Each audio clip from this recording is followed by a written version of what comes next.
up the squad is favorite 19 with Uncle Tendencies.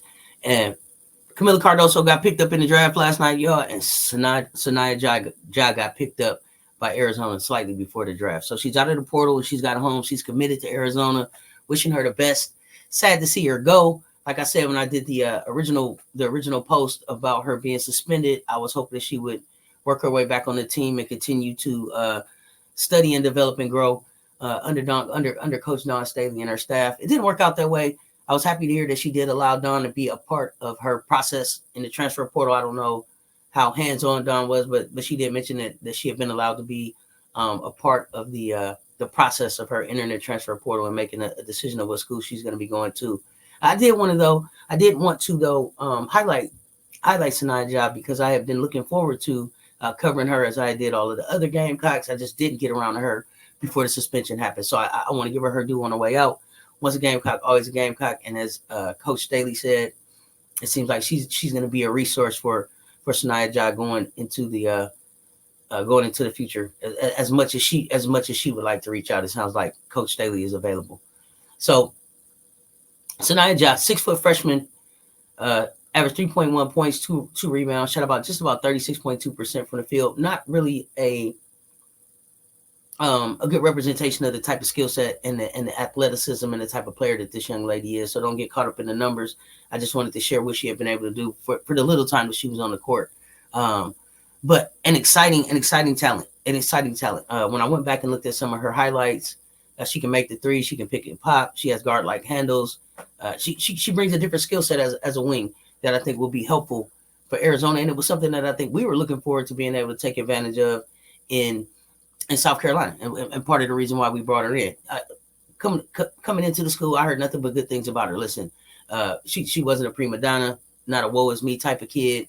Wins every down and back, hard competitor, hard worker at any level. It doesn't matter what level it is. If you got somebody that's willing to work hard and has that motor, then you're moving towards success, I think. So her coach called her maddeningly consistent.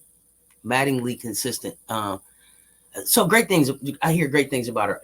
Again, not sure what happened in South Carolina. It doesn't really matter. Sometimes you get someplace and it's just not for you. And a fresh start is needed instead of trying to rebuild where you are. Sometimes it's better to just walk away and have a fresh start. Seems like that's what happened here. Just with the fact that Dawn had said that she could work herself back onto the team and then was willing to help her get to another school, lets me know that there's still a lot of good basketball and just a lot of good off the court too in this kid. And we want to see her win. So like I said, wishing her the best as she goes into Arizona. They're getting a hell of a ball player. She is a high school national champion. And not only is she a high school national champion, she attended, because I want to get this right, she attended Montverde in her senior year, and that was after she transferred after playing 3 years at Bishop McNamara. And she specifically transferred to be able to have the opportunity to try to play for a national championship, and she was able to do that. And not only was she able to do that, like they pulled off a magnificent comeback after being down like 16 points to come back and win it. And win it at very late in the game. I want to say maybe last second. She put in 20 points in that game. 15 of them came in the second half, and that was actually helped push them into that national championship. It was a back-to-back for the school, but her first, and she did it the hard way. Drive to the basket, defensive intensity, and then a three-point play the old-fashioned way, offensive rebound and a putback off a missed free throw to put Montverde up 4 points with 12 seconds left. So. Had her fingerprints all on sealing that victory for them. Arizona, this is a good time for them to bring Sahnya in. I think they had some challenges this year with injuries. They went down from 12. They went from 12 down to 7. And Coach Adia Barnes was comfortable, I think, with the 7. Is what I read. But just in case there was any other injury, she did hold the walk-on trials and bring on some players that had previously played with some of the young ladies on the team already at the high school level, just to solidify the depth on the roster, just so that they wouldn't have to cancel games or be in the middle of a game and have to forfeit it or any of that kind of stuff. It didn't disrupt their season, so I thought that was a great decision by her. They're going into the Big 12 for the first, this year, 2024-2025 will be their first year in the Big 12. They were 18-15 and 8-10 overall in Pac-12 last season. They won NCAA first 4 game, and then they lost, of course, to Syracuse in the first round of the tournament. They came in as an 11 seed. Arizona came on late in the season. I think maybe there was a shift in chemistry with some of the players going down, and then bringing some players in out of the portal that once they kind of got healthy again and kind of started to gel, they really kind of started making some headway. But I think it was just a little too late. And then they ran into Syracuse, who I just think Daisha Fair wasn't going to be denied. With this being her last season, she really wanted to go as deep into the tournament as she could. And, I didn't think Arizona had enough. They didn't have an answer for her when it got down to finishing the game in the tournament.